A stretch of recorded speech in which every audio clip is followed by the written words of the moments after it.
দেখুন ভাই চুল ফেঁকে গেছে, মেহেন্দি দিয়ে আজও রাখছি। আমার যদি অরিজিনাল নুনসটা আসে তাহলে এখানে আমি উড্ডো করব। তো আমরা টাকা দেওয়ার পরেও আমাদের কেন কাজটা হচ্ছে না? দুবাই থেকে এসেছি, আজ 1 বছর হয়ে গেছে। ফ্যামিলি নিয়ে আপনার এক কোয়ার মতো না, এতটা কষ্টে আছে। আমি 9 মাস ধরে অপেক্ষায় আছি, আমার পাসপোর্টও দেন না। পাসপোর্ট যদি দিতে লাইতো তাইলে আমি অন্য বাইতে ট্রাই করতে পারতাম, পাসপোর্টও দিতে আসেন না। টাকা পয়সা কি পরিমাণ খরচ করছেন আসলে? টাকা পয়সা ভাই ধরেন 9 থেকে 10 লাখ এখনো গেছে কি আর কি। এই দেখুন ভাই চুল ফেঁকে গেছে, মেহেন্দি দিয়ে আজও রাখছি। 9 মাস হয়ে গেছে, প্রায় 15 মাস ধরে মানে আমি ট্রাই আছি। বিগত 8 মাস ধরে বর্তমানে দেশ। আমি অক্টোবরের 3 তারিখ আইসি, 22 তারিখ আমি পাসপোর্ট জমা দিছি চট্টগ্রাম ভিসার আশায়। যেমন মনে 1 মাস বা 1.5 মাসের ভিতরে ইনশাল্লাহ ভিসা হয়ে যায়। সবাই বলতো যে 1 মাস 1.5 মাসের ভিতরে ভিসা হয়ে যাবে ইনশাল্লাহ দেবে কি। এই আশা নিয়ে আইসি, ছুটি মাত্র কতদিন, 25 দিনের আশায় আইছিলাম। যে 25 দিনের ভিতরে তো কোম্পানির বলছিলাম যে মাত্র 25 দিনের জন্য আর কি একটু দেওয়া লাগে, ইমার্জেন্সি আমি দেশে যাইতে হইব। কোম্পানি আমার দিছে, যাওয়ার সমস্যা নেই। আসার পরে আজ 8 মাস হয়ে গেছে, কোম্পানিও আমার খবর নেই, সব কিছু শেষ অলরেডি, এইদিকে ক্যান্সেল হয়েছে। আমার 2 মাস আছে পারমিটর, আপনি দেখলে দেখবা এই পারমিটর 2 মাস আছে। এই 2 মাস গেলে কি এই পারমিট আর দিয়েও এখন বর্তমানে কোনো ফায়দা নাই। এখানে এই যে অলরেডি 2 মাস আছে মেয়াদ ঠিক, কিন্তু আমি ঢুকতে পারতাম না। আমার যে পারমিটটা দিছিল, যে আমি দেশে হওয়ার যে যতদিন পারমিট দিছিল, এই পারমিটটাও অলরেডি তো ক্যান্সেল হয়ে গেছে। এই পারমিটও শেষ, আমি আর বর্তমানে এই দেশে আর ঢুকতে পারতাম না। যে আমরা ভিসা সহ পাসপোর্টটা দাবি জানাইলাম সরকারের কাছে যে আপনি আপনার যারা কর্মকর্তা আছেন সবার কাছে আপনি এইভাবে পারমিশন দরকার যে প্রবাসী খামলা হলরে, আমরা খামলা ঠিক আছে, অবশ্যই আমরা খামলা, আপনার কাছে খামলা তো আমরা সারা বছর শুনিয়া সবসময় শুনিয়া আইলাম। দেশের এয়ারপোর্টের মধ্যে যেরকম আমরা ভোগান্তিতে বা হয়রানির মধ্যে থাকি, দেশের বর্তমানে আপনারা দেশের যে অবস্থান আছে, যেরকম চালকা, আমরা এদের এইটা নিয়ে আমরা কোনো মাথা ব্যথা নাই। আমাদের শুধু একটাই দাবি আপনার কাছে যে আমরা খামলা হিসাবে আমরা ও দাবি জানাইলাম, আমাদের ভিসা সহ পাসপোর্টটা আমরা আমাদের কাছে আপনারা পৌঁছাকা, আমরা আমাদের কর্মস্থলে আবার ফেরত যাই। দুবাই প্রবাসী, আমি 11 মাস আগে ভিসা পাসপোর্ট জমা দিছি বাংলাদেশ ইটালি এম্বাসিতে। আমার পাসপোর্টটা দিচ্ছে না, 10 মাস হচ্ছে। আমি অনেক দিন চেষ্টা করছি নেওয়ার জন্য, ওরা বলছে উড্ডো করার জন্য। আমার যদি অরিজিনাল নুনসটা আসে তাহলে এখানে আমি উড্ডো করব। আমার উড্ডো করার কোনো প্রশ্নই আসে না, আমার নুনসটা অরিজিনাল। দুবাই থেকে এসেছি, আজ 1 বছর হয়ে গেছে। আমি পাসপোর্ট জমা দিছি সেপ্টেম্বরের 7 তারিখ, আজ আমার 9 মাস 2 দিন চলে গেছে। আমরা ভোগান্ত, আমরা একটাই আহ্বান থাকবে প্রধানমন্ত্রীর কাছে যে আমাদের অতি দ্রুত পাসপোর্টটা ফেরত চাই, ভিসা সহ। আমার প্রশ্ন হলো, একটা ভিসা চেকিং করতে 30 সেকেন্ড সময় লাগে।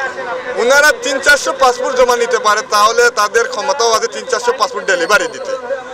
কিন্তু ওনারা পাসপোর্ট ডেলিভারি দিতেছে 3-4টা। এখন আমার প্রশ্ন হলো, বিএসএফে অনেক অনিয়ম কাজসারি চলতেছে, ওরা সিন্ডিকেটের সাথে জড়িত হয়ে গেছে।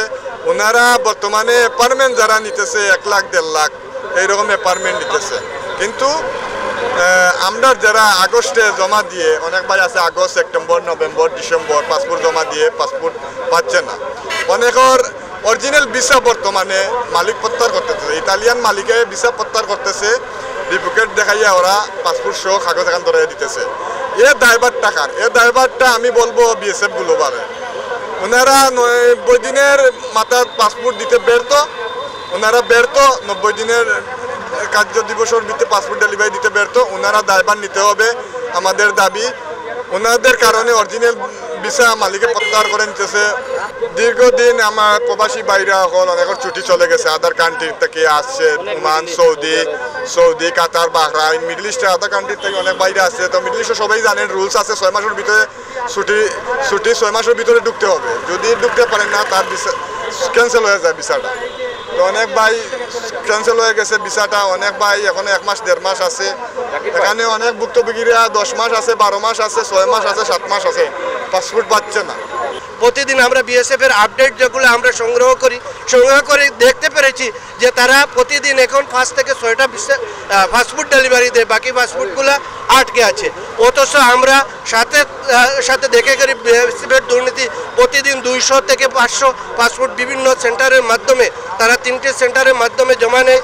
500 থেকে 700 বা 1000 পাসপোর্ট মতো জমা নিয়ে থাকে, কিন্তু ডেলিভারি 3টা বিএসএফের মাধ্যমে 50 থেকে 60টা অথবা তারই কম দেয়। তাই এই যে দুর্নীতি, এই দুর্নীতির বিরুদ্ধে আজকের আমাদের অবস্থান।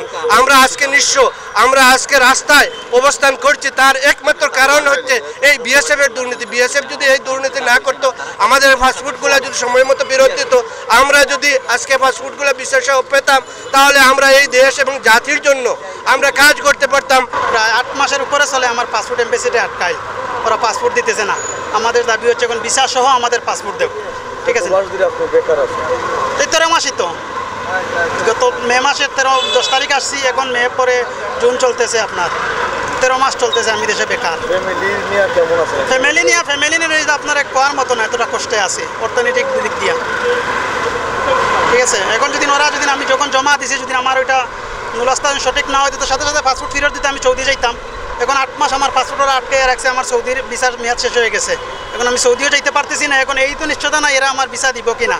তো আমরা টাকা দেওয়ার পরেও আমাদের কেন কাজটা হচ্ছে না, এই দাবি যে আমাদের টাকা দিয়ে যেহেতু আমরা বিএফএতে জমা দিয়েছি, টাকার মাধ্যমে ওরা 3 মাসের মধ্যে একটা রেজাল্ট দিয়ে দেবে, কিন্তু এখনও 9 মাস হয়ে গেল, এখনও কোনো রেজাল্ট দিচ্ছে না। আমার তো সব দিক থেকে ভাই অনেক প্যারার মধ্যে আছি।